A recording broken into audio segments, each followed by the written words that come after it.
Bismillahirrahmanirrahim. Assalamualaikum warahmatullahi wabarakatuh. Alhamdulillahirabbil alamin. Assalatu wassalamu ala asyrafil anbiya'i wal mursalin sayyidina Muhammadin wa ala alihi wa sahbihi ajmain. Amma ba'du.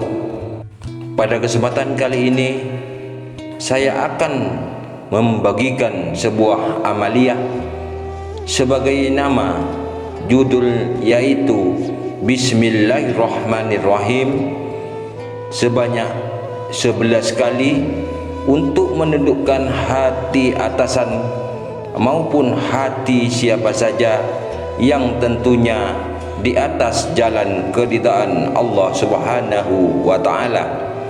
Amin amin ya rabbal alamin.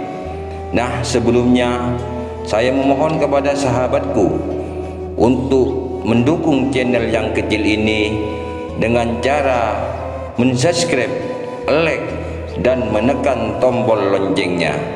Insya Allah kedepannya channel ini tumbuh.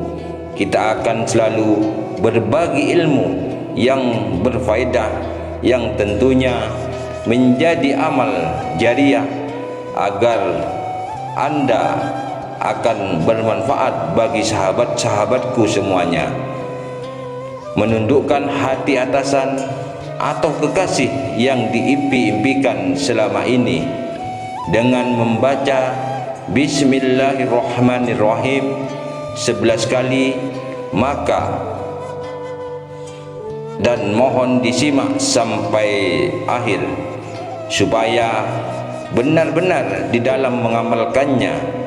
Insya Allah nanti waktu di dalam penggunaannya, yang pertama kita harus mengamalkan dulu Bismillahirrahmanirrahim selama 7 malam. Bismillahirrahmanirrahim selama 7 malam, setiap tengah malam. Bilangannya sebanyak 786 kali di dalam tengah malam. Kita sholat sunat taubat 2 rakaat, kita baca istighfar 7 kali, astaghfirullahaladzim 7 kali, sholawat 7 kali, Allahumma sholli ala sayyidina Muhammad wa ala alihi wa sahbihi wa sallam 7 kali.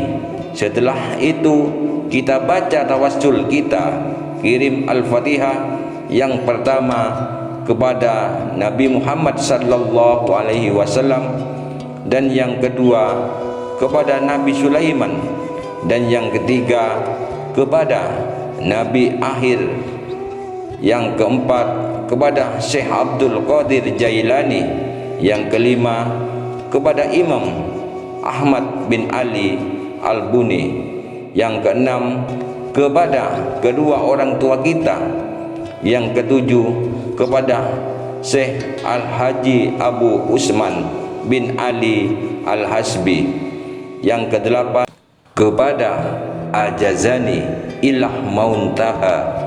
Nanti bisa dilihat di ujung video ini. Setelahnya kita baru membaca Bismillahirrahmanirrahim 786 kali dengan cara kita tahan nafas, tarik nafas, kita baca bismillah. Misalnya di dalam satu nafas berapa yang kita sanggup, apa 20 atau 10 kali kita tarik nafas, kita ucap Bismillahirrahmanirrahim.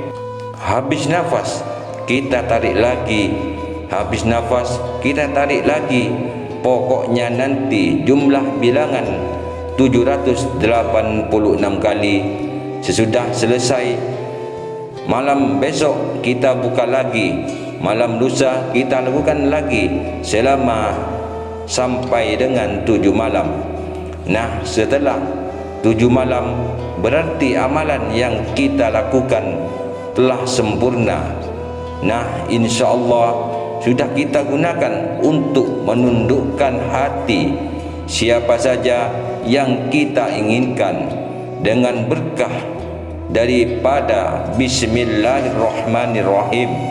Tapi ingat, tidak boleh gunakan pada jalan yang tidak diridhoi oleh Allah Subhanahu wa taala, jalan yang dapat mengundang kemurkaan Allah Subhanahu wa taala. Karena apa ilmu tidak akan terwujud. Misalnya kita mau menundukkan atasan atau hati seseorang yang dicintai dan yang lain-lain. Sebelum kita mau berhadap atau bertemu dengan dia, sebelum kita mau berjumpa dengan orang yang mau kita tundukkan, kita tarik nafas, kita ucapkan Bismillahirrahmanirrahim 11 kali dengan syarat pada kalimat B-nya terlebih. Di sana letak kuncinya bidu syarat. Allah Ta'ala bikin awam akan Nabi akun mama yakun dengan dagu. Ada barang yang ada dengan dagu, ada barang yang akan ada. Di saat kita baca kalimat B, kita saat kita lupakan wajahnya, tunduk kepada kita Bismillahirrahmanirrahim. Waktu kita lafaz B secepat kilat, kita telah merupakan wajah atau membayangkan wajahnya di dalam pikiran kita. Wajahnya telah tunduk kepada kita. Berarti 11 kali kita baca dengan tahan nafas, 11 kali kita bayangkan wajahnya di dalam pikiran kita pada kalimat B-nya. Setelah kita berhadapan menjumpainya, maka di saat kita menjumpainya, keanehan yang kita dapati tersedia dulu selalu keras, apapun selalu tidak suka sama kita saat kita berhadapan dengan dia. Di saat dia melihat wajah kita, maka dia akan tunduk patuh dan sayang dan tergila-gila kepada kita, serta akan nampak kewibawaan pada matanya yang luar biasa.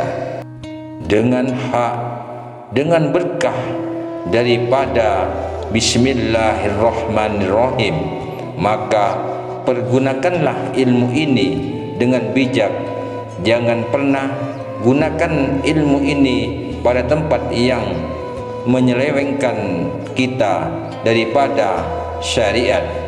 Pergunakanlah ilmu ini di atas jalan yang diridhoi Allah Subhanahu wa taala.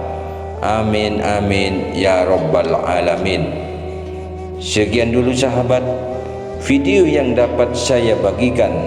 Semoga bermanfaat untuk Anda semua, dan saya doakan semoga berhasil. Wabillahi taufiq wal hidayah. Wassalamualaikum warahmatullahi wabarakatuh.